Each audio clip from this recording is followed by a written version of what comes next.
not, hopefully everyone's taxes are done. So you're not going to be scrambling to finish those tonight after this is over, but thank you for choosing to be here. We appreciate you. Tonight, we are talking about the big leap from elementary school to middle school for students with IEPs. Next slide, please, Jojo. So our agenda, we'll talk very briefly about what CASE is, a little bit about understanding rights, but really, mostly we're going to be talking about that transition to middle school, what things are different in middle school versus elementary school, how to update your student's IEP, and some advocacy strategies, and definitely leave time for Q&A at the end. So next slide, please. Okay, so today is all about middle school and using the IEP process to support students in transition. We are not going to talk about specific students. As Jojo mentioned earlier, this is being recorded. Everything we talk about here should be able to be generalized across schools, across settings, across students. And please, as you all, if we're talking about the transition from elementary school to middle school, you've all figured out that this is a marathon, not a sprint. And there is no quick fix. The process takes time. I also want to point out that at CASE, we are lay special education advocates. We are not attorneys. We're not therapists.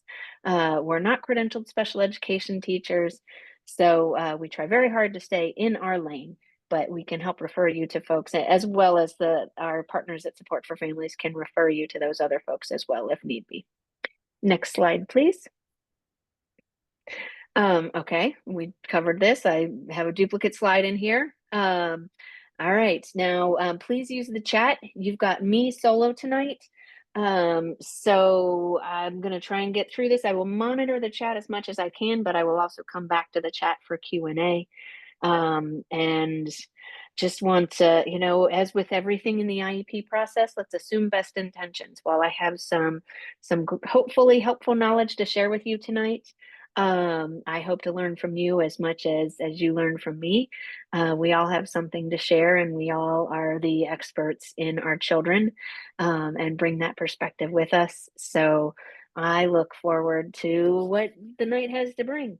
And if I do slip into acronym speak, please check me on it in the chat.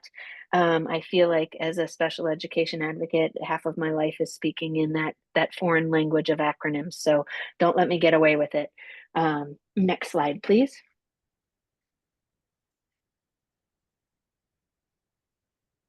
Okay, this is not an IEP workshop. We're assuming that for everyone who is here, you have either been through an IEP workshop or you've got a couple years of experience attending IEP meetings under your belt. And so if not, and you feel like you want a refresher in the basics, please attend a Support for Families IEP clinics. They offer them every month in 3 different languages.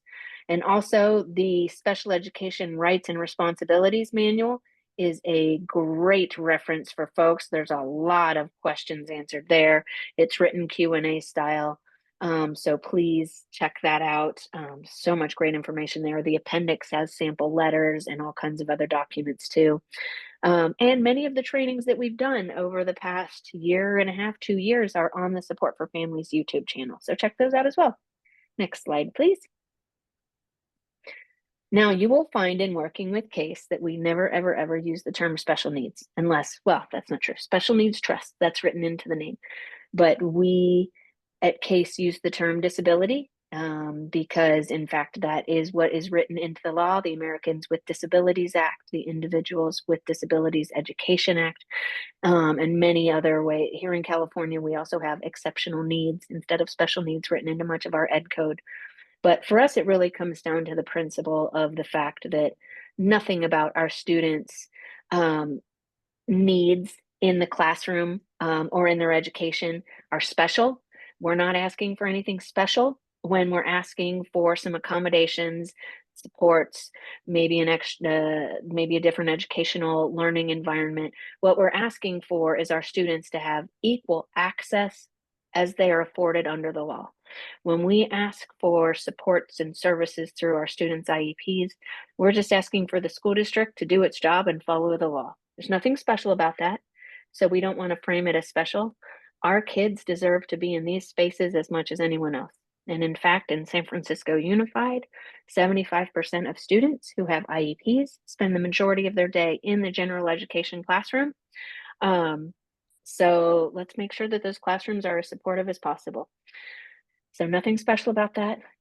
Let's all just work together to make sure that our kids have equal access. Next slide, please. I mentioned the Special Education Rights and Responsibilities Manual 2 slides ago, so we can just skip past that. I also dropped the link into the chat. All right, let's dive in. The big leap to middle school. So what's different? Next slide, please. What is different between elementary school and middle school?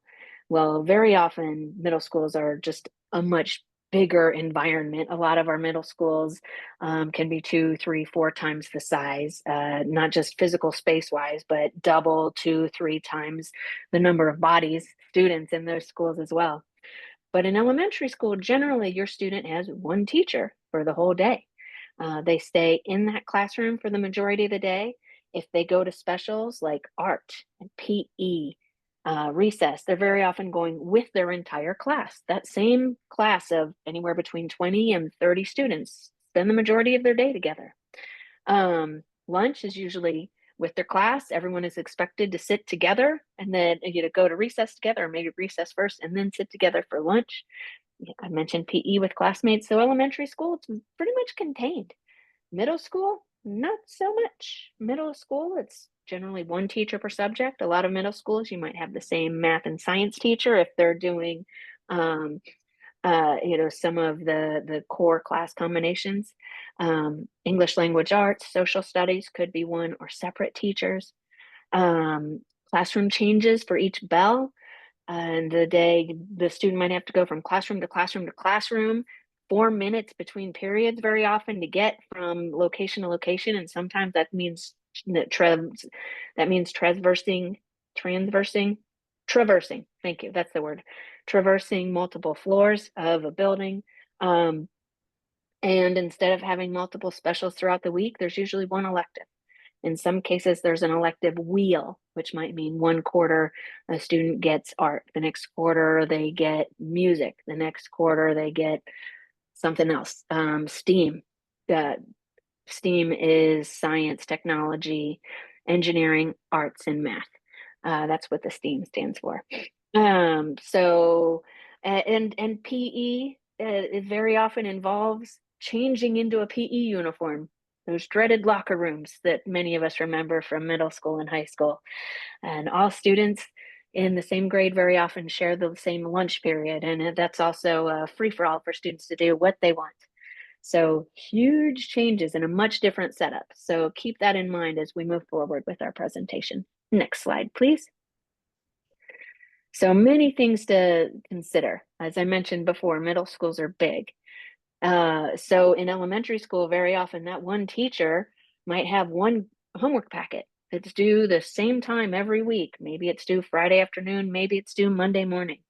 Well, in middle school, every teacher is going to have their own grading expectations. Some have homework, some don't. Some expect students to be able to monitor it. Some have and are very hands-off about it. Others have a whole lot of scaffolds built into to homework and classwork. So question to ask, is your student able to stay on top of all of this independently? Are they going to need some support? Can they manage the technology? In elementary school, we don't have student view or parent view. Parent view is the parent version of the app where you can go in. It's a pretty cool app actually, where you can go in and you can check your kids' grades. You can see homework assignments that are missing, how they scored on things. It's very, very nice to be able to stay on top of that. And there's a student view version of that as well. There's also Google Classroom. Many teachers post in Google Classroom. And the expectation is very often that students will be able to navigate to these spaces and figure out what assignments they have to turn in, get any extra instructions from teachers. Is your student able to do that independently, or are they going to need support with that? As I mentioned before, transition between bell periods is very often 4 minutes. And that can be easy peasy, excuse me, or that can be impossible depending on your student. And so something to keep in mind. And for some of our students, being able to manage that transition between classrooms would be okay, but can they also stop into their locker and swap out materials that they might need between periods? Or can they get to the locker room for PE, get changed, and be ready to participate in that time? Um, Something to think about. Middle school bathrooms are no joke. In elementary school, very often, our bathrooms are attached to our classrooms, or they're in an area that is monitored. Very often, right off of the recess. Kids can go into the bathrooms at recess. The bathrooms in middle school are bigger, and they can sometimes be daunting for our students. And changing in locker rooms is not a comfortable thing for many of our students, so things to keep in mind. Um, and I don't mean to make this sound like middle school is all horrible, because it certainly is not. All of these things that I've mentioned here before, guess what? All of our middle school teachers and staff members, they already know this, and they're prepared to have these discussions with you as well. And there are so many great resources that are available at our middle schools, um, with wellness centers, counseling centers, after school sports and clubs and activities. A lot of our teachers run lunchtime clubs. There are a lot of great opportunities in middle school for kids to make friends and to develop some independence and find some cool new things that they really appreciate and love. So, and there are a lot more opportunities and flexibility when it comes to the programming and how students receive their education, and what services, and what is the learning environment. So some of the most common that you see here on the bottom of this slide are the general education classroom. Many of our schools offer co-taught classrooms as well, where you might see a credentialed, let's say math, there might be a credentialed math teacher co-teaching with a credentialed special education teacher, and very often a para or two are in the classroom as well. And the teachers work together to differentiate the curriculum and what's being taught, for how the students are able to receive it. So that's those are always fun classes. I've always appreciated when my kids have had access to co-taught classes. There's also the RSP, the RSP resource model.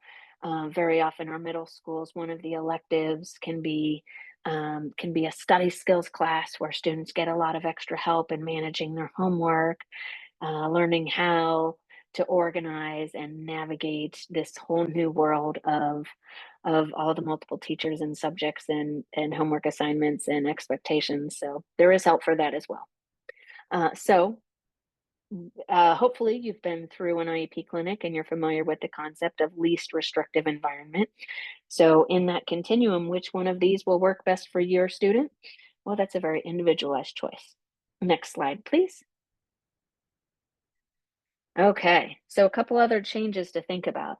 Very often here in San Francisco, well, and sometimes even before middle school, but middle school seems to traditionally be the time in most kids' learning environment where they start to make their own way to school in the morning or make their own way home. Not everyone, it's not true for everyone. Um, my oldest, we drove her to and from school throughout her middle school career. She didn't start getting to school independently until high school. But a lot of kids do, either in groups or independently, start learning how to take the bus, learning how to take the train to get to and from school. Is that something that your child is going to be working on? That's an individual family decision. And another couple of things, our middle schools are very much a melting pot. We have our feeder program, so you have students from 3, 4, 5 different elementary schools that merge into one larger middle school. And so that's a lot of different cultures very often that we see in our melting pots that is San Francisco Unified Middle Schools. Um, so is your student going to be able to manage that new dynamic of new friends? Are they going to need some support? Um, and so, as I mentioned before, there are so many clubs in so many different options for sports and other activities that students find in middle school. And a lot of our teachers and a lot of our support staff at schools, if there's enough interest amongst the student body, um, then you know what? They'll develop a club. Uh, I've seen that happen at I have 4 students who have gone through multiple different middle schools. So, seen it happen across all the middle schools. If there's enough interest, there will be a teacher sponsor who creates a club. And then there's some really fun and unique clubs. One of the clubs at Denman that's really, really popular is the Mug Club. Just come in at lunch, whatever fits in your mug, you put in your mug and you eat it for lunch. That's the club. Um, and it is a very, very popular and fun club. So many great options out there. Um, and we could give completely separate presentations on digital and social media literacy and puberty. Whew, puberty. Oh my goodness, as many of you all who have fifth graders now are experiencing, it is no joke. Um, lots to navigate there on top of all of this. So next slide, please. Okay. One more, please, Jojo. Thank you. All right. So this is about the time we have all received our round one letters here in San Francisco for what middle school will look like. Many of us have already toured and did before making the decision. Some of us have toured the schools that we were assigned to, some have not. But there are a lot of welcome events happening right now at those new schools where students have gotten their assignments. Many of them also include tours of the new school, and they're very often led by students, and that is awesome. I love going on student-led tours. Those are the best. Um, Something to watch for, though, uh, what's what we very often do not see is anything about special education on our tours. Are the special education classrooms, is the RSP classroom or the special day class, is that included? Are the special education teachers available to ask questions? I mean, a lot of this happens after contract hours, so not everyone is there. Um, so if you have opportunities though to take advantage of welcome events, we highly, highly encourage it at Case. It's great to get to know your staff, and any opportunities we have to give our students access to their classrooms early and their school environment early is can be super helpful in setting them up for success. Um, Ask lots of questions. How much information do you know about what next year will be like? How many periods are in the school day? What services? Have you had that conversation? Are you having a transition meeting with your team to talk about the difference between services in elementary school and services in middle school? You might have to adjust your services grid, your specialized academic instruction minutes. There are things like that that you're probably going to have to consider. And this link to um, what to ask during a school visit, I am dropping that into the chat for everyone here as well. Next slide, please.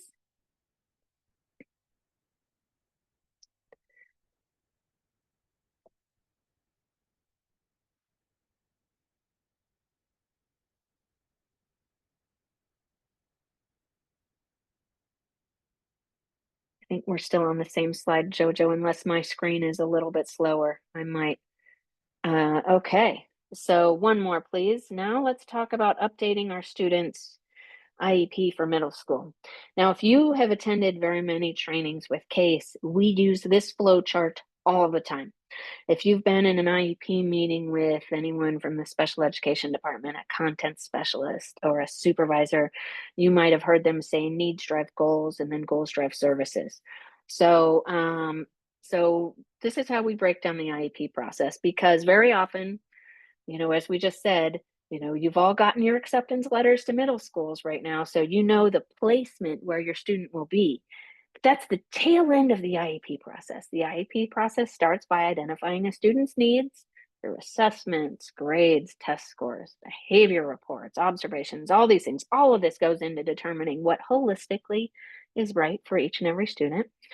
Once we have identified the needs that a student has, particularly where they're below grade level or we see a need for improvement, we write goals. And those goals, this isn't, as Cheryl Thies always says, this isn't just an IAP.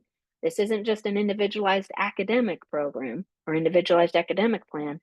It's an individualized education plan. The education part includes so much more than just academics: social, emotional, behavior, daily living, transition as our kids get older. Basically, preparing our kids to be functioning and contributing members of society to the maximum extent they can. Um, so once we write those goals, then we talk about what services our kiddos are going to need in order to meet those goals. And then once we know what type of services are going to be appropriate for our students, then, excuse me, and only then do we start talking about placement. So that's how the IEP process is supposed to work. But that doesn't take into account our placement process, does it? So a little bit of disconnect there. Next slide, please. All right, and we're going to blow through this. Hopefully you've seen this, but this is actually a little bit more important in middle school too. I will talk through a little bit later. We've got, for many of our students, as we get to middle school, we run into some serious tensions, especially with our kids who have more extensive needs, who might rely on more services, might need more therapeutic support. We run into the tension of not having enough minutes in the day to actually get done or implement all of the therapies and interventions and academic services that our students need to access their education. That can be the tension. So we need to start thinking about educational eligibility versus medical eligibility or medical diagnosis. And so we very often see, there are things where a student, next slide, please, Jojo. Here's a couple examples. Like, for example, we might see a student who has cerebral palsy, who might need medical physical therapy in order to make sure that their gait is appropriate, in order to make sure that they are building the appropriate uh, skills to not do long-term damage to their bone structure. That's medical therapy, whereas school-based physical therapy would be more focused on, can the student access the stairs appropriately and independently? Can they access the play structure in elementary school? Can they sit appropriately in chairs at school? Do they have the stamina in order to sit and engage in their education? So medical services are very often different than educational services. The same is true with speech therapy. Student might be receiving speech therapy for articulation concerns, but if they are completely intelligible at school, there might be some medical speech therapy needed to correct something that doesn't impact them at school. Next slide, please. What if they're wheelchair bound? What would you suggest for physical therapy? I would, well, so that would be a question for your school-based physical therapist and your medical-based physical therapist. It would depend on their capabilities short term, and your goals short term, as well as your goals long term. If this is a student that is in a wheelchair short term or long term, um, you might have different goals. Like, for example, and goals versus accommodations. So if some of the goals could be strength based, strengthening certain parts of their body in order to, like, for a lot of students, um, uh, strengthening their core so they are able to sit up longer and participate, maybe rolled under a desk, and still participate in that lesson without fatiguing. Um, not knowing your individual situation, I'm just spitballing here. Um, but it would also very likely involve a whole lot of accommodations, having access to the elevator, maybe being able to leave class 5 minutes early so they can navigate the hallway when it's more empty and they can navigate safely without being bumped and jostled around by all their peers who are busy rushing here and there. It could be a lot of accommodations, probably adaptive PE. They should have access to PE, but if a student is in a wheelchair, probably not going to be measured on being able to run the mile. There would be other adapted PE standards that we might want to, other goals that we might have for the student related to what PE access looks like for them. So those are a few examples. And I would suggest you reach out to Support for Families and talk to one of their folks there, or maybe us at CASE, and we can talk through more what would be appropriate for your student. I hope that helps. Thank you. Um, you're welcome. But yeah, so as I said before, needs drive goals, goals drive services. So if you've got areas where you think your child has, and if especially if you have the doctors and the therapists who say, you know, our student here is not quite at that level we would expect, so let's write a goal to get them to that level that we would expect. And then what services would we need in order to help them make that leap? And then where would we implement those services? That's basically how the IEP process would flow.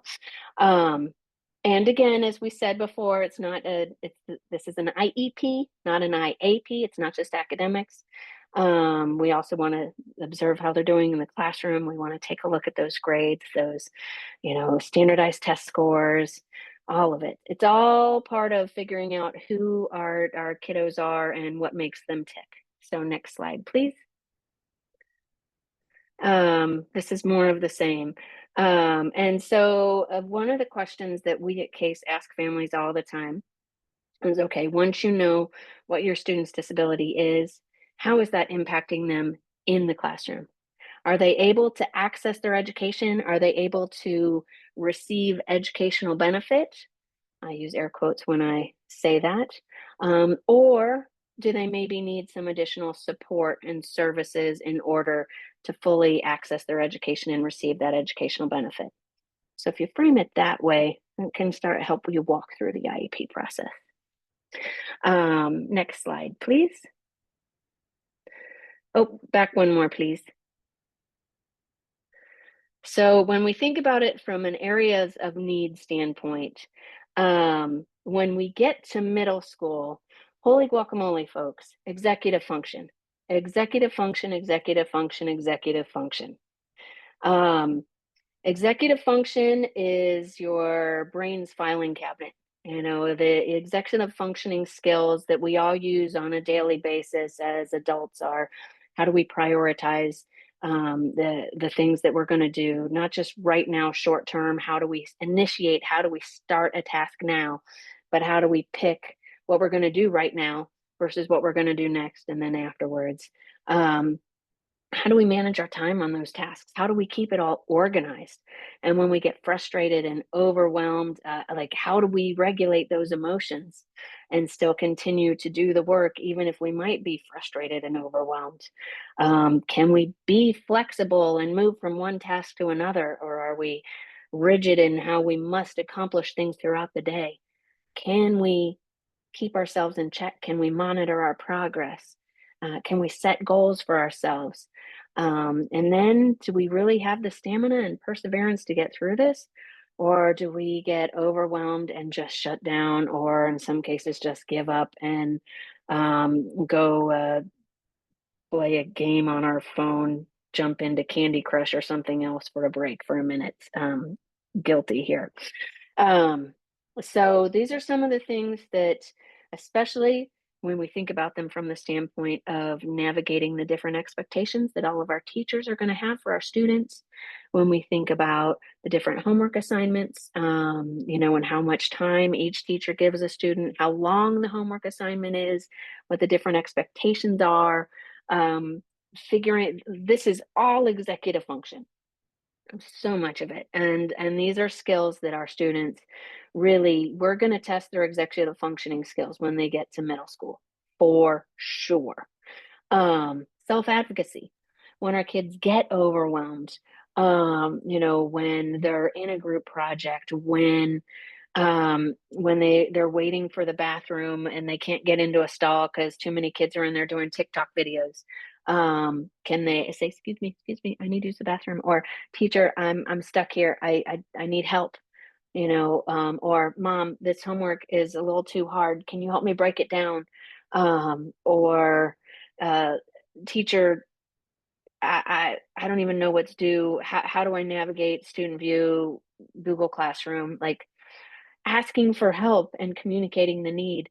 Heck, many of us adults struggle with that, let alone our prepubescent sixth graders. So, building strong self advocacy skills are critical, and us modeling strong self advocacy for our students is really, really helpful as well. Um, Other areas to consider health related, including mental health, puberty. For a lot of our kiddos, this means um, navigating facial hair and voice changes, and hair in other places. Or for our young women, it means navigating their menstrual cycle, um, and uh, being able to manage that throughout the school day in some cases. Lillian, I see you have your hand up. Hi. Hi. My question is that I feel that I have twins and they're supposed to go to sixth grade. I'm trying to hold them back for the last 2 years and I couldn't. And they are not prepared for that. So is there a way that there is a preparation that we can take time? Because I see many kids with 2 years more than my kids, and they were able to be 2 years behind, and I was not able to accomplish that. So I would like to give them more time to get there. Is that possible? Can you help me with something related to this? Maybe later. That is definitely a very individualized conversation for sure. What I will say, so very often the logic that is used to keep kids progressing from grade to grade, even when they haven't mastered the academic skills they need, are some of the social. There's a lot of research that was done 10, 20, 30 years ago about the impact that retention has on kids and their self-esteem. And that is a real thing for many students. For some of our students, that's not they're not looking around and seeing what's going on with their peers. Some of our kids really don't have that social cognition to be able to use that and compare. Um, but having said that, the beauty of middle school, is really, like I said, it's a very individualized discussion, and there's a whole process that the IEP team can use as to whether it would be appropriate to move to middle school or stay in elementary school. But there are a lot, generally speaking, our middle schools have a lot more flexibility in the way they implement support. They have larger special education departments. They have more program options than our elementary schools. So particularly for our students that are further behind, their, like my my third kiddo who just graduated from Mission last year. When he got to middle school, we were able to split his day between a special day class for some class periods, co-taught sessions for others. My youngest, study skills was a game changer for him and helping him learn those organization skills. So there is more of that level of support. But I would encourage you again to reach out to Support for Families and let's have a more individualized conversation. This is being recorded, so I don't want you to share the what or the why about your twins, but um, we hear this very, very, very commonly. And something else to consider. So school district services, you are done with special education in a couple different ways. One, your student can be demitted. They can be assessed, and the team can say, you know what, your kid is exactly where they need to be. They're doing great. For a lot of kids with dyslexia, you know what, we've provided the intervention that your kiddo needs. They're able to read at grade level, comprehend, and do everything. So we're going to demit them from special education services because the intervention has worked. Great. Yay. Wonderful. That's a win. Um, Sometimes that happens. Sometimes our kids age out of services because they graduate. Um, if a child graduates, they no longer receive special education services from the school district. The third option is our students can stay with SFUSD after their final year of high school in a continuation program like the Access access programs or ARC.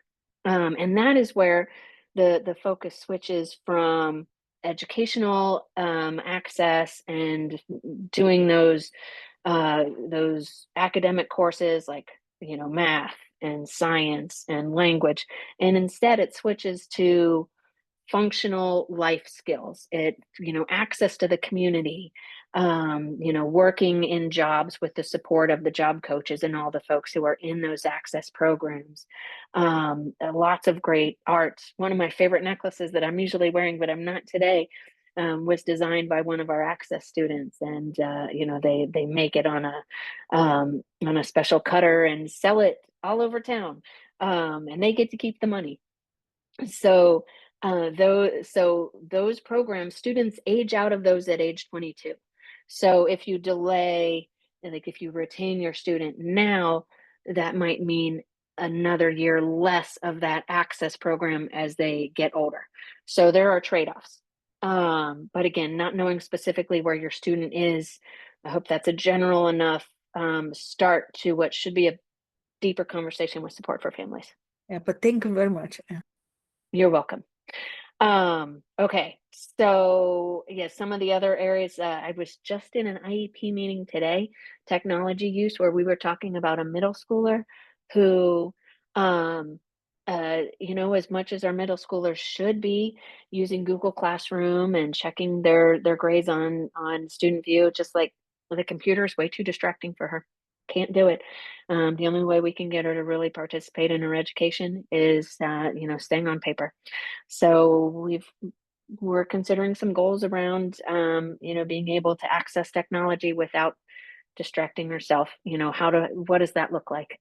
You know, or without being tempted by her favorite game that's on the computer and her favorite website. Self-care. Self-care is a big one. We talked about puberty and menstruation for our girls, so self-care is a big one for some of our kids, if not all. Behavior, social, emotional, so many other areas to consider. And at CASE, we do workshops on many of these other topics and support for families, as you all see from their catalog. Tons of great resources and other workshops as well. Next slide, please. Okay, so we've got 3 slides here. This is really transitioning from preschool to elementary school. So some of the things that your kiddos, I don't know, do you remember how freaked out you were by that transition from preschool to elementary school? I know I was.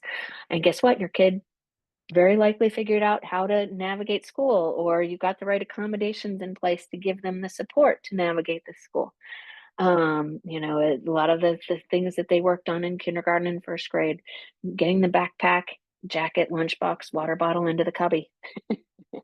Although, something to consider there, some of our kids still struggle with that into middle school and high school. I can't tell you the number of moldy lunches I pulled out of my kids' locker in middle school. Can your student pay attention, follow directions, stay on task? We started working on this in elementary school. We're going to keep working on this in middle school. Self-monitor. Can they self-advocate? How are they doing in their relationships with peers? Can they take turns? Can they wait? All right. Next slide, please. You all should have access to these slides. And Jojo, we put them in the chat at the beginning. Jojo will send them out again after the workshop once everyone completes their surveys.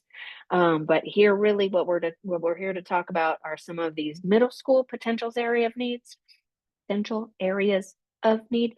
As I said before, needs drive goals, goals drive services. So if we think about what goals we're going to write, think about some of these as areas of need. And what we found for one of my kiddos, multiple of my kiddos actually, is we did have attendance goals. We found out into their 6th and 7th grade years, yeah, they struggled actually to manage and navigate between classes and getting to class on time. And so we put goals in place to monitor that, and to, you know, needs drive goals, and then goals drive the services. In the corporate world, they say, you know, what gets measured gets done, and that's can be very true in the IEP process as well. Organization skills. I can't tell you how many times, well, let's put it this way. If I had $1 for every time I found a crumpled up piece of paper, a very important crumpled up piece of paper in the bottom of all of my kids' backpacks, all the way from elementary school up through graduation, that would be at least a house payment on my house. Oh, organization is a lifelong skill. Very, very, very important to work on through middle school and high school in particular. Time management, we see this be a much bigger issue, a much bigger factor in the student's success starting in middle school and leading into high school. Work completion, navigating all of those different things to actually get the work done. And sometimes it's the next step of work completion. You know, again, with one of my kiddos, like we would do the homework. A week later, I would still see that 0 on parent view. Wait, where did that homework assignment go? It was crumpled in the bottom of his backpack. He never got it turned in. Anyway, ability to self-monitor. Most of our middle schools give our students planners, and there are planning tools available in Google. You know, in Google Classroom, there's the Google Calendar, there's Google To-Dos, Google Tasks. There's so many online tools and online to-do lists. And so are our kids able to use those and monitor their work completion and what still is yet to be done? And then again, self-advocacy. Can they ask for help when they need it, or do they just shut down? So these are some very, very, very common areas of need where we see our kiddos struggle when they make that big leap from elementary school to middle school. Next slide, please. And then thinking about the future, you know, as this slide is titled, Thinking Ahead, Preparing Now. Before you know it, in the blink of an eye, your kiddo is going to be turning 18. And if they're not conserved, then that means they all of a sudden get to be either the boss of their IEP or the boss of themselves when they go off into the workforce or off to college. And so a lot of what we're talking about here and now is really going to set them up for success, not just in the middle school and high school, but in life. Transition, when does transition start? When does planning for that start? The moment they arrive on this planet. The IEP just helps us manage that a little bit more. So in high school, we start thinking about, you know, do our students and actually this part can start now, understanding their disability. Does the student understand their accommodations or modifications if those are appropriate? Do they understand their IEP and their goals? Do they know their disability? Can they explain to a teacher who might not have read their IEP? Wait, I know you've got me seated in the back of the class, teacher, but I have an accommodation in my IEP that I need to sit in the front so that I can see the board. And so I'm not distracted by the 30 other knuckleheads in this room between you and me. I need to be up front. Can your students self-advocate? Do they understand why they have that accommodation in their IEP? Might be worth a conversation as a family. And you know what? Today's the deadline for the Opportunities for All program. That is a job program for our students, I think starting at age 13 or 14, going up to 24. Pretty sure it's age 13. Our kids can get paid job through the city, you know, and many of our middle schoolers qualify for those Opportunities for All and jobs through MyEap and other programs. I forget what MyEap stands for. I think Mayor's Youth Empowerment and Education or Employment Program, something like that. MYEEP. It's another job program for our youth. Are they going to be ready to live on their own as adults? We talked a little bit about navigating public transportation. Financial literacy. Ooh, can our kids budget their money? The minute the money comes in, does it just turn around and get spent on Starbucks and other who knows what? Gone. We've seen that struggle in our house. And you know, do they know what they want to do? If college is appropriate, do they know how to prep for college? Do they know how to write that personal essay and do the financial aid research and all of that stuff? Next slide, please. So we talked about areas of need. Now we'll talk a little bit about goals. This isn't an IEP workshop, but we'll talk about this in relationship to middle school. So next slide, please. And I want to be mindful of time.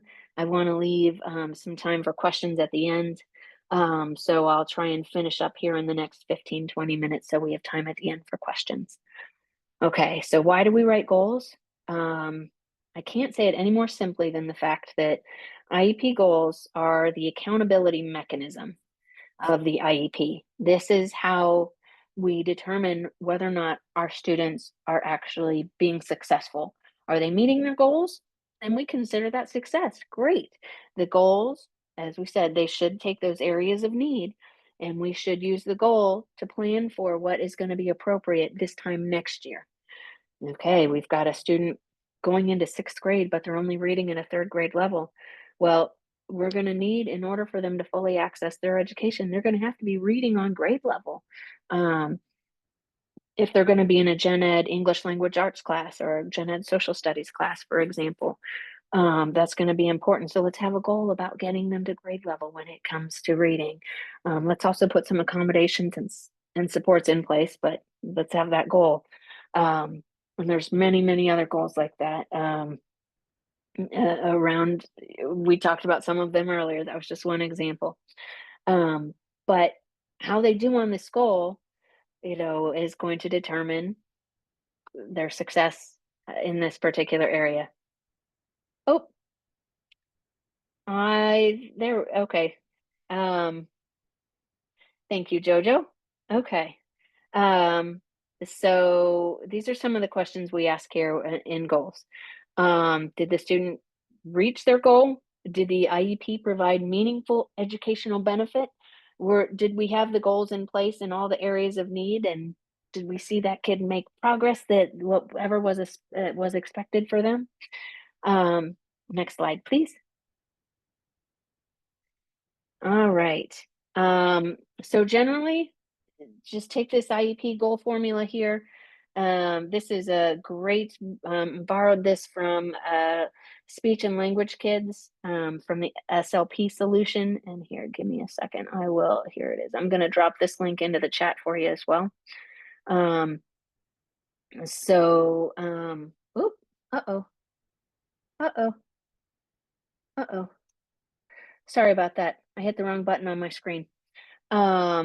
Okay, so this is, and I'm also going to drop the slides in one more time. I think we've had a few more people join us. So if you wanted to follow along with the PDF of the slides, I'm putting that in the chat now as well. So it's just in writing goals to make sure you have all the different components of a goal covered. We very often use this goal formula. What is the time frame on the goal formula? Generally, it's a year. Our IEPs last a year. The goals last about a year.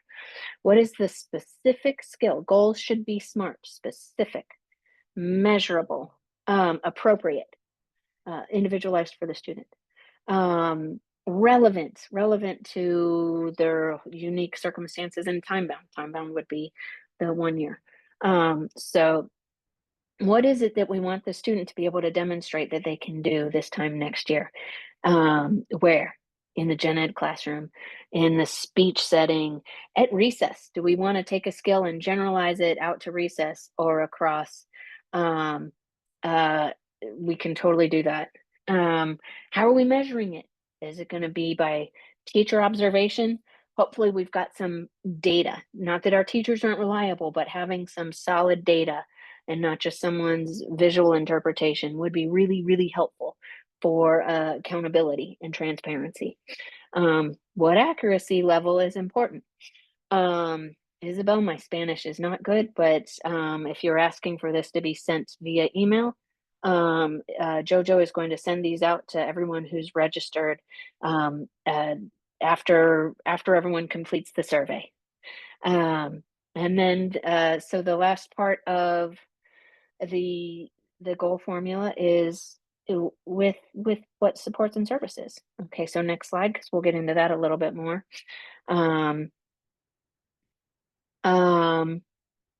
So when we talk about what is appropriate, we'll say this later, But you've noticed throughout this presentation, throughout this presentation, I have not used the word best. I use the word appropriate. When we talk about a student receiving FAPE, they're free, appropriate public education. That doesn't mean they're entitled to the best education on the planet. It means they're entitled to what all other public education students are receiving. And our public education here in San Francisco is pretty darn good. I'm a little biased, but I stand by that. So, so what does appropriately ambitious mean for our students? Well, what it means is, so the Andrew F. court decision back in 2017, this is a case that went all the way up to the Supreme Court. Family of a student, Andrew. Andrew has autism and he lives in Colorado. He wasn't making any progress from grade to grade to grade in his public school, and the family was getting really frustrated with that and the lack of anything changing at their public school. So they enrolled Andrew in a special school for students with autism. And Andrew all of a sudden started to thrive. And so they went back to their school district and they said, this is the education that's appropriate for Andrew. You didn't offer us the appropriate education in public school, so we want you to pay for this. And it was a case that went all the way up to the Supreme Court and completely changed the educational standard for students with IEPs. And so these two quotes in here, a school must offer an IEP reasonably calculated to enable a child to make progress appropriate in light of the child's unique circumstances. A child has to make progress. Can't just pass from grade to grade to grade to grade. And goals must be appropriately ambitious. Ambitious. That's another key word. Next slide, please. And that Andrew F. toolkit is a really good one. I will drop that in here as well. Give me 1 second for what you had said about the students that they shouldn't be jumping from grade to grade. They shouldn't just be passed from grade to grade. That's what they're doing at my son's school, and they said that that's what they do for IEP students. Then I would encourage you to take a look at that. I just put it in the chat, the Andrew F. Advocacy Toolkit. And potentially when you get these slides, click on some of these links here. These 3 links here, I almost took this slide out. Now I'm very glad that I didn't. I was trying to thin it down and make sure that we had enough time to cover everything. So yay. So the 3 links here are guidance from the federal government, from our education department, our Office of Special Education, what's the R, related special education and rehabilitation services. Thank you. It's in there, but sometimes my recall is not what it needs to be. So all of these 3 documents are guidance from the Department of Education in how, okay, great, we've got this decision from the Supreme Court. Now, how do we implement it? These are the details that your school team needs. There's guidance in here that says, wait a minute, if a student, so we've got to keep in mind that in light of a student's unique circumstances, for our kids who have average cognition, who we would expect based on what we're seeing in our test scores, that they should be able to engage in their education. They're sitting in the gen ed classroom. They should be able to participate alongside their gen ed peers. Well, for a student who has that cognitive profile, then we want those goals tied to grade level standards. So if you've got a 3rd grader, well, we're all going to middle school. So if we've got a 5th grader who their academic, their cognitive profile, everything we've gotten out of those psychoeducational evaluations, the assessment we do every 3 years, if they've got an average profile, if they're within the average range on their test scores, we should be tying their goals to grade level standard. And if they're not at grade level, then we should be providing some real remediation, some real interventions to help close that gap and get them to grade level. And if you see that last bullet point, that's what I'm talking about. In a situation where a child is performing significantly below the level of the grade in which the child is enrolled, an IEP team should determine annual goals that are ambitious but achievable. The goal should be sufficiently ambitious to help close the gap. That's guidance from the federal government. That's not us making that up as advocates. Or so if for some reason your student isn't making progress, definitely come into Support for Families and talk to some of their family resource specialists and other folks. They've got a team of folks who can help with this, and we back them up at CASE as well. And in fact, earlier this year, Support for Families did a whole series of workshops on compensatory education. So Can I ask you something? I'm sorry to sure. interrupt. One little question. So the last thing that you mentioned about, like, if they are not making, they are below the grade level right now. So that could be a reason, because that could be a reason for, instead of having accommodations, put modifications. It would depend on your student's cognitive profile. If you've got a student, and this is where, like, we do a whole nother workshop on understanding assessments. And so, like we talked at the very beginning, part of how we just determine the needs of a student is that psychoeducational evaluation, either the initial assessment or the triennial that happens every 3 years. And within that, there should be a whole lot of standardized test scores, about your student's cognition, about their crystallized knowledge, their working memory, their processing speed, just how the I said crystallized knowledge, I think. There's 7 different categories of cognition that we generally would like to see assessed on one of those. And so if all of those fall into or close to the average range, if they're, like in the mid percentiles, then the question that I, as an advocate, would ask that IEP team is, well, wait a minute. We look at this data and we see that we would expect this kid to be functioning alongside of their peers, their gen ed neurotypical peers, but this kiddo isn't. So what supports and services are we going to put in place to get them there?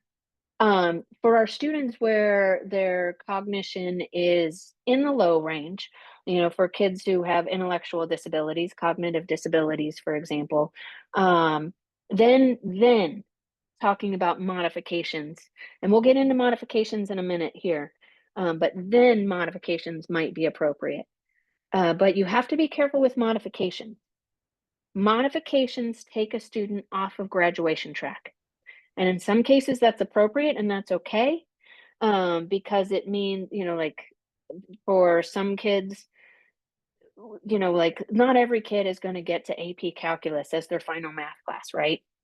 And in fact, we have a lot of kids who in high school are still struggling with the basic foundational math skills, or, there might not, finish geometry or trigonometry based on, their cognition, and that's fine. Our kids are where they are, right? But what we don't want to, so the math classes that are required for graduation, algebra, geometry, algebra 2, right? If we have a kiddo who, because of their cognitive level, algebra 2 isn't appropriate, well, we're not just going to sit them through that class and make them suffer. We're going to modify that class so that maybe instead of doing getting all of the detailed understanding and analysis of algebra 2, well, maybe we're going to simplify it so they get the main concepts. Or maybe we're going to have them working on functional math, like telling time and counting money, and reading a Bart and Muni schedule instead, right? Maybe there's some other areas that might be more functionally appropriate for them. That's where we get into modifications. On the other hand, Sorry. if you have, so one last thing and then I'll stop. Get me going down my rabbit holes here. But if we think, yeah, this is a kiddo who absolutely should be on grade level, they should be accessing this, and the student hasn't had the right intervention, and they're saying, well, because we haven't had the right intervention, we want to do modifications. Nope, no, thank you. That's when we say, no, let's talk about what intervention we need to do and how much of it we need to do to, as it says in the bottom bullet point here, close the gap and get the kiddo back to grade level. So it would so that's the long-winded answer of saying it depends. I hope that helps.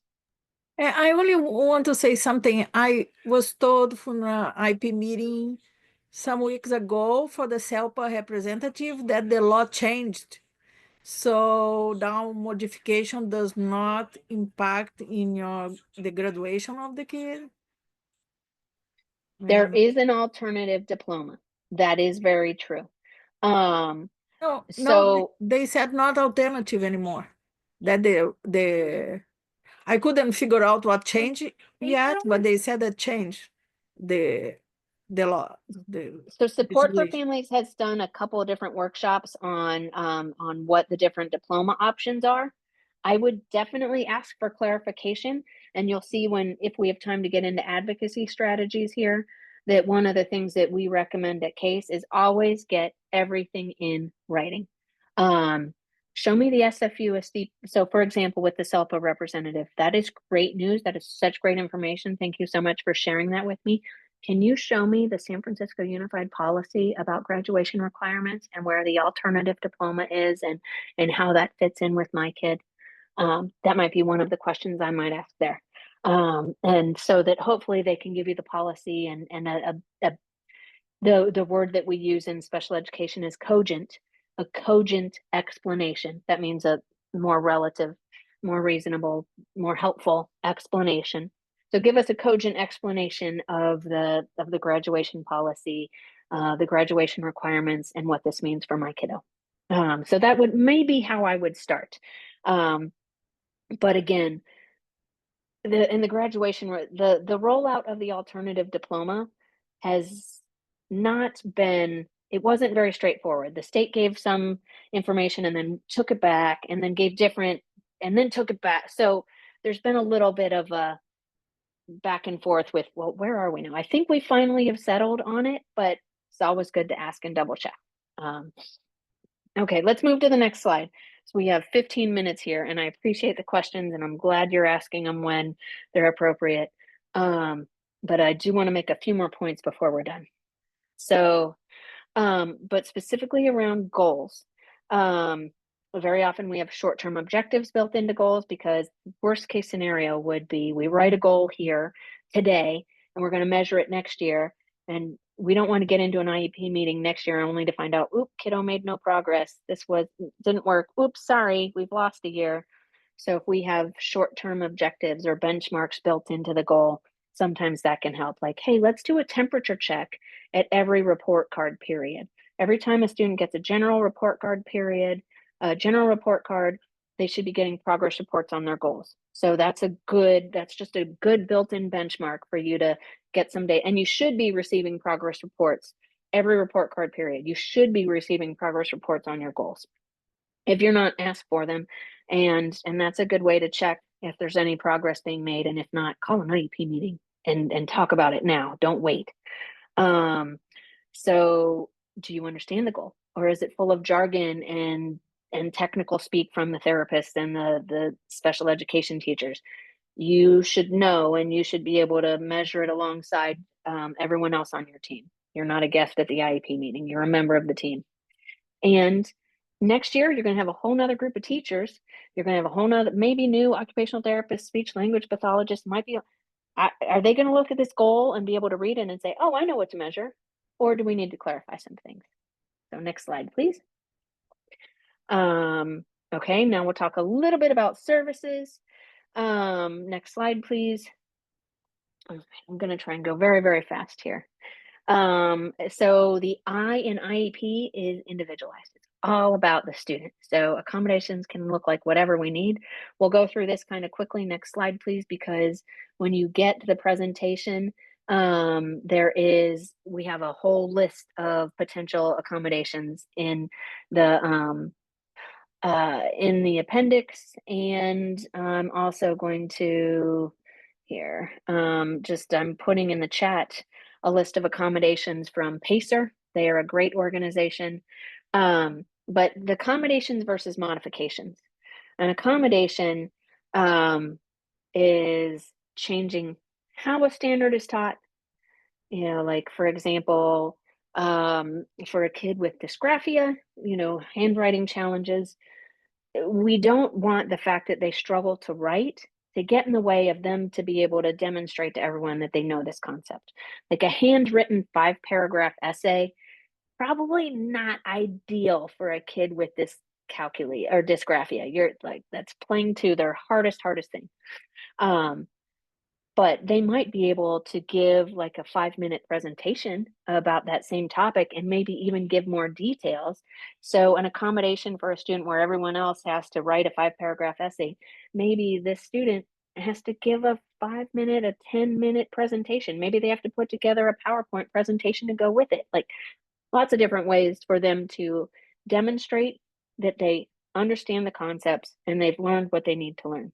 So if they've learned what they need to learn, we just need to help them demonstrate that in a different way. That's an accommodation.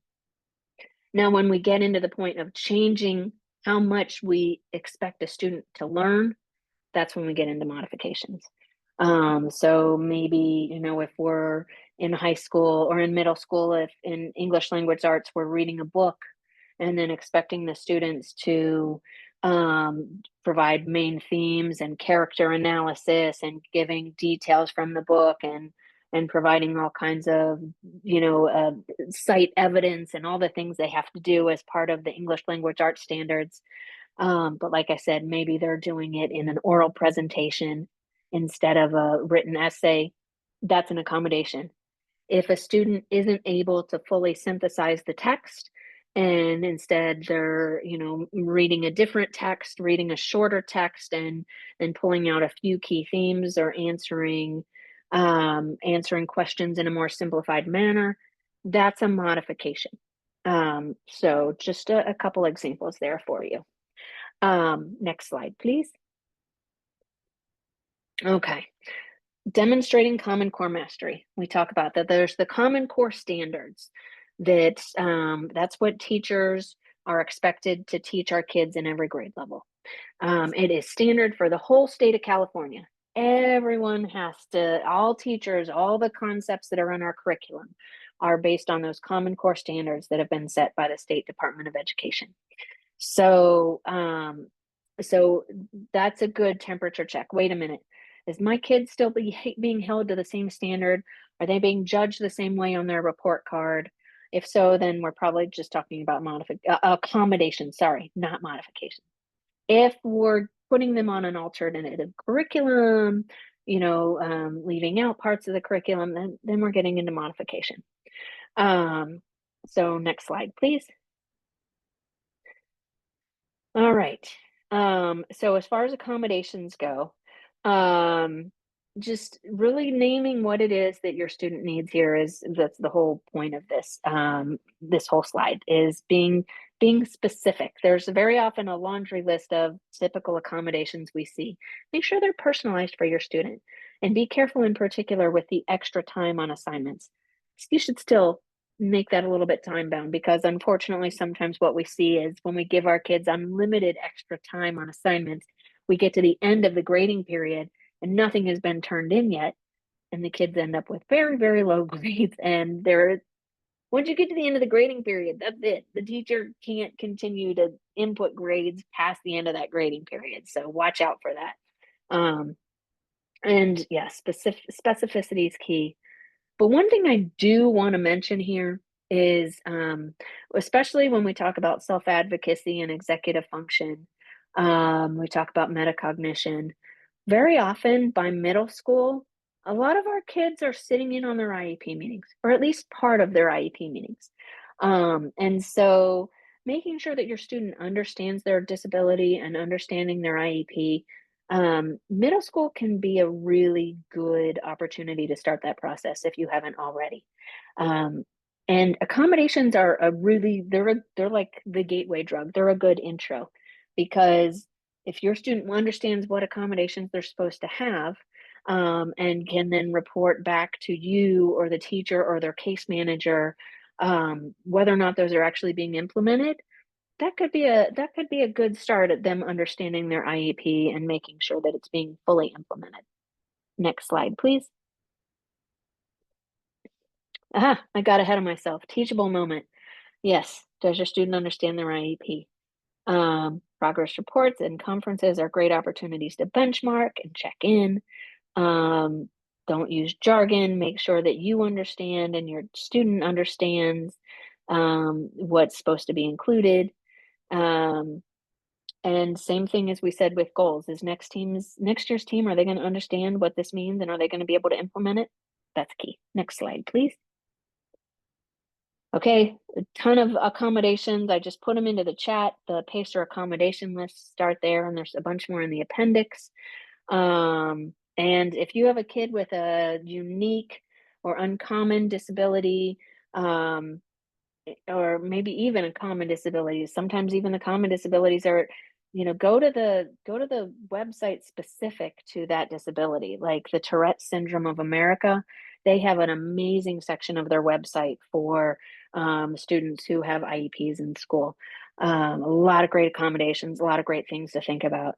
The same is true for, I was going to think of something. There's a ton of great information out there about ADHD and dyslexia and all of them. So just if you've Pediatric Epilepsy Surgery Alliance, PESA, they have a whole guide for what IEPs look like after brain surgery and the type of goals and accommodations and things. So there's a lot of great research out there, or resources out there, depending on how much time you have. But again, be careful with Google. It can be your best friend or your worst enemy. And always fact check. Always fact check. And Support for Families has a lot of great guides too. So use them as a huge resource. Next slide, please. Okay, needs drive goals, goals drive services. Let's get into services. Briefly, I promise. Next slide, please. Okay, the service that we see most often, specialized academic instruction. Specialized academic instruction, those are the IEP minutes where you have a credentialed special education teacher overseeing those minutes, that academic support. And that can be done in a lot of different ways. It can be, like we said before, co-teaching. It can be pull out into an RSP or a study skills class. It can be in a special day class. But your gen ed classroom, that teacher is not a credentialed special education teacher. They are credentialed in their subject. In elementary school, it's a multi-subject credential. In middle school, it's that particular subject that they're teaching. So that gen ed teacher might not have the special ed background needed to provide all the differentiation and support. So that's why we see specialized academic instruction. So we've talked about needs and we've written goals. Now the next question should be, okay, to implement all these goals, to help my kiddo meet all these goals, what services are we going to need to put in place? That's how the IEP process should flow. And just a couple of pieces of advice here: be specific, understand the difference between direct services and consultation. Consultation, if someone says, oh, we're going to switch occupational therapy to consultation, that might be appropriate in middle school. Absolutely might be appropriate in high school. But what that means is the occupational therapist isn't going to pull your kiddo out for services anymore. It means that occupational therapist is going to probably do more consultation with the gen ed teachers and help the gen ed teachers support your kiddo. So a couple things to understand there. And if you've got a lot of services in place, make sure that there's some time written in there so that all your service providers can work together and collaborate and really be holistic and collaborative about your kiddo. Sorry, the SIESA. SAI? Yeah. Yeah. You said different topics, right? Like math or literacy. Is different features the COTOS system or on the RSP system? Or it's the same RSP like in elementary who take care of both? So you have one RSP for math and one RSP for literacy? Oh, is that you said at the beginning? So generally when you get to, so yeah, you have a couple different kind of special education teachers in middle school and high school. You've got your teachers who teach the special day classes, but sometimes they also co-teach with the gen ed teachers. Sometimes they're just special ed class teachers. The RSPs, yeah, those are the teachers who have like the study skills or the pullout. Sometimes they do push into the gen ed classrooms as well. Usually our special education teachers have the special education credential, and then they will collaborate with the math teacher who has the math credential, the English language arts teacher who has that credential, the science teacher who has that credential.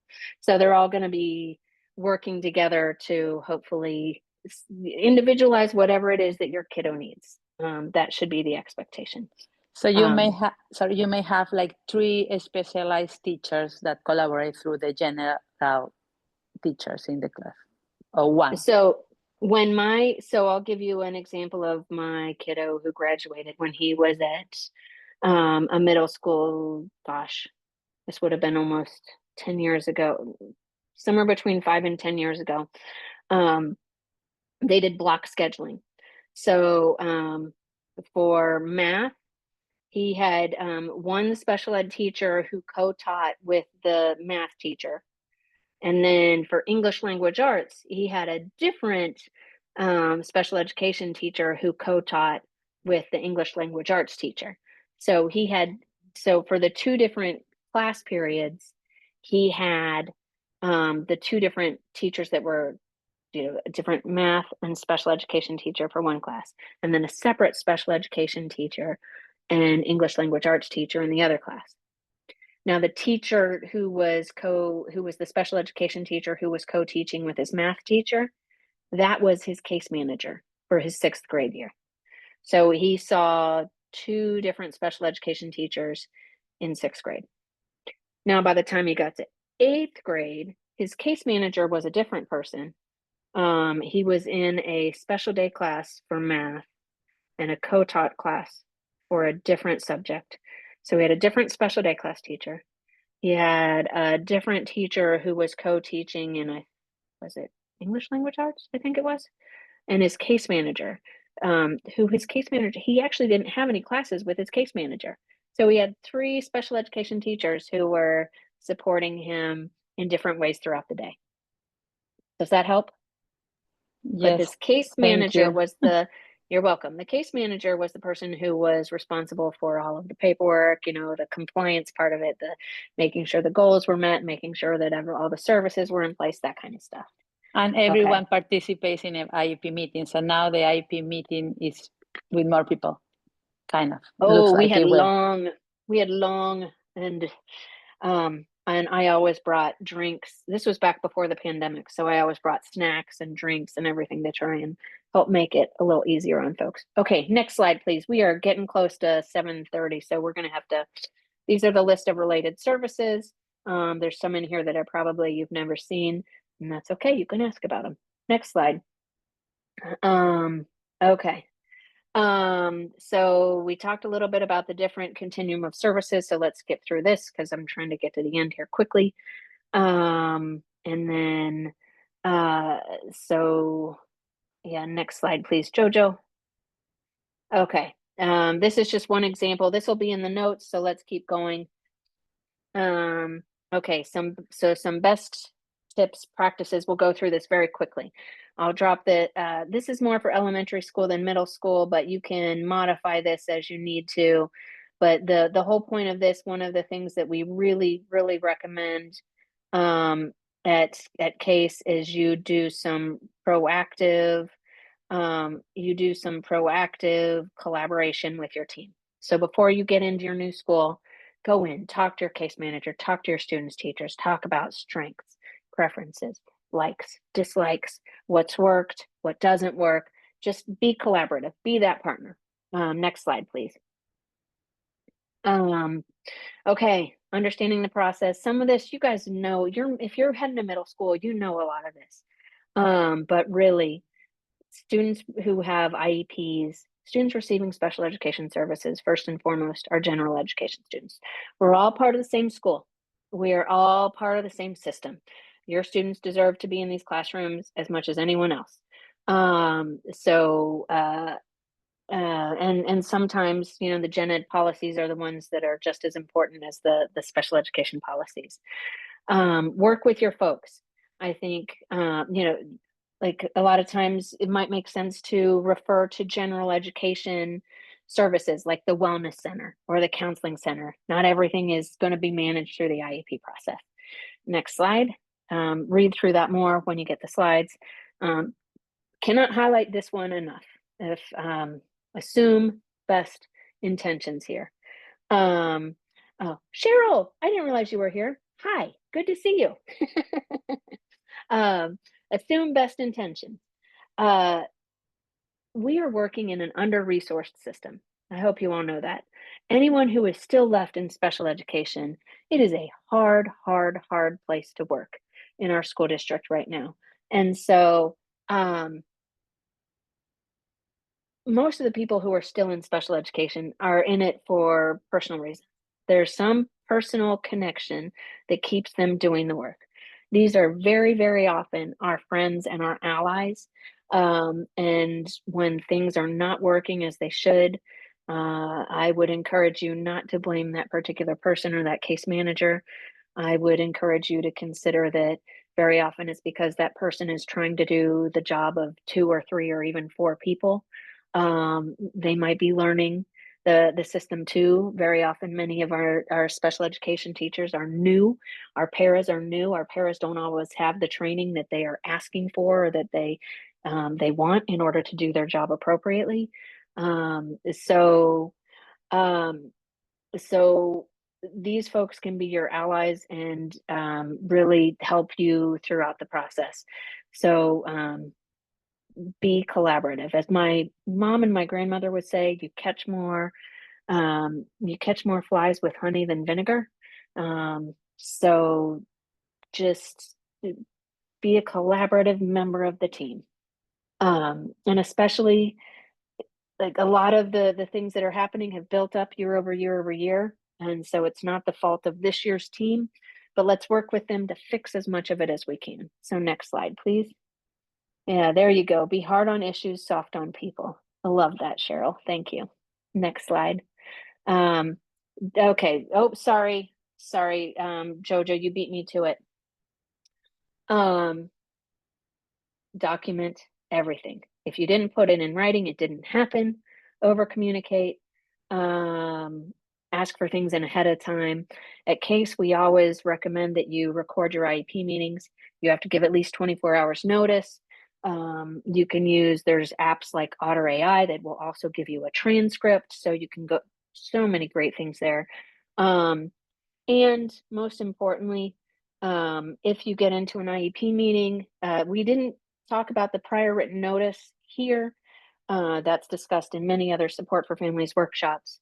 But if you're asking for something and the school team is saying, no, we don't do that here, or no, we can't, we don't offer that, okay, thank you. Now send that to me in writing, document that. Send me a prior written notice explaining to me why you're not going to do this thing that I requested.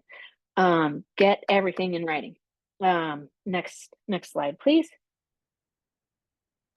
What if they don't want to provide it in writing? You know, just to cover themselves, basically. Then you put it in writing, you know, and there's a lot of ways to do that. You know, like when you should get the IEP meeting notes, and when you go through the meeting notes, if you see that you requested something and they said no, and that part isn't in there, send a follow-up meeting, send a follow-up email. Dear so-and-so, thank you so much. It was such a pleasure to see you at the IEP meeting. Thank you so much for your collaboration. I was reading through the notes and I didn't see where you documented that I had asked for XYZ and you said no. Can you please make sure that that gets added to the notes? Also, I had requested a prior written notice. Can you please tell me when I will receive that? ? Thanks again. I appreciate everything you're doing in support of my child. Respectfully yours, blah, blah, blah. Something like that. we call that the hamburger. You start with a compliment or something nice and collaborative. The meat is where you ask for what it is you want, and then you end with another collaborative. You know, the bun is the fluffy, the meat is the collaboration, and then the end is the fluffy. And document that, document, always document. Hopefully that helps. And the beauty of the Special Education Rights and Responsibilities Manual, if you get to the point where you really are stuck, the Special Education Rights and Responsibilities Manual has all the citations to Ed Code. So you can say, wait a minute, I understand that it is my right per blah, blah, blah, blah, blah, Ed Code, that you should be doing blah, blah, blah, blah, blah. And yeah, that's super helpful to be able, when you can parrot Ed Code back to them, they know you mean business. They know you're getting your information from somewhere that they should maybe take a little bit more seriously, or that you've done some research and now, oh, this parent knows. You know, maybe we better dot our I's and cross our T's a little bit stronger here. So definitely recommend using the Special Education Rights and Responsibilities Manual too. We talked about this before, but appropriate is your best friend as far as language goes, never best. What is appropriate? Everything should be individualized. And we said earlier, by the time you get to middle school, you know, like with all the different classes, we have some kiddos with very complex profiles, and sometimes there just aren't enough minutes in the day to get everything done. So what are your top priorities? This is where you need to start thinking about not just what are your priorities now, but what are things going to look like once your kiddo does leave school? Are they going to leave with a diploma and go off to college? Or are you thinking about, like, what do life skills look like for them? What are functional life skills? What does independent living look for? Think about some of that kind of stuff and then backwards map to what your priorities are now. And that might help you prioritize what is most important in the services that you're thinking about for your kiddo in middle school. Like I said before, that graduation and that 18th birthday is going to be here before you know it. All right, next slide, please. Oh, the one last thing there at the bottom of the slide where it says request a longer IEP meeting, especially for those of you for whom English is not your first language. I hope you know you can always request interpretation services, even if you do speak English. But if it's easier to think, especially, you know, these meetings can be emotional, you can always request interpretation, and you can request double time, because if you're dealing with consecutive translation, someone says something in English, someone repeats it in Spanish, someone says something in Spanish, someone repeats it in English, then that meeting's going to take twice as long. So ask for a meeting that's twice as long as the traditional time so that you actually get as much accomplished. Here are some questions. We like to frame things in very collaborative. We like to recognize that our IEP team members alongside, we are a member, we're not a guest, we're a member of the IEP team. But the reason that some of these other folks have to be there is because they do bring some expertise. So let's work with them collaboratively and use this expertise in the benefit of our children. Next slide, please. Okay, informed consent, sign with exceptions. You don't have to agree to everything. You can agree to some parts of the IEP and disagree with others, and you can work towards getting to agreement. And it is 7:40, so we're going to have to wrap up soon. So let's go to the next slide. And I think we're just about through. When we're really stuck, make sure you focus on the student and the data that you have, and don't let it become about the adult personalities or the disagreements amongst the adults. Keep it focused on your student, your baby, your heart outside of your heart. We talked about, you know, using Ed Code and the guidance, and use the Special Education Rights and Responsibilities Manual to get some of those guidance, the Ed Code if you need it. The Q-tip there, that acronym is there on purpose. Q-tip stands for quit taking it personally. It's not about you. It's not about any of us. Let's do what we can to collaborate to keep the focus on the student.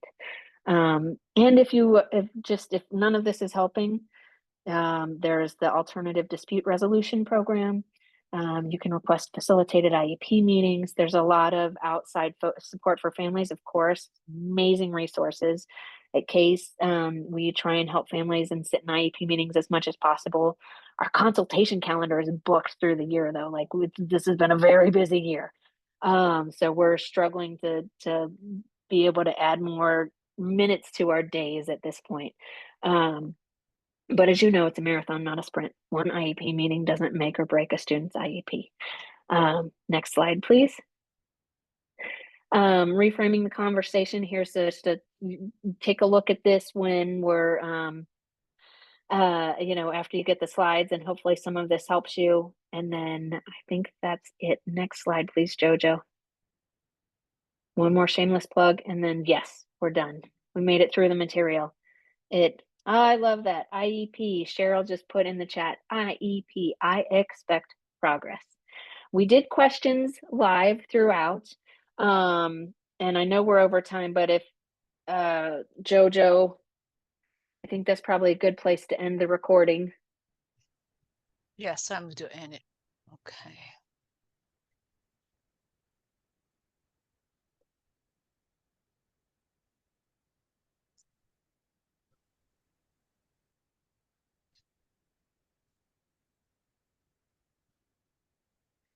All right. Well, I think it's still going, so don't give any, but I hope this has been helpful.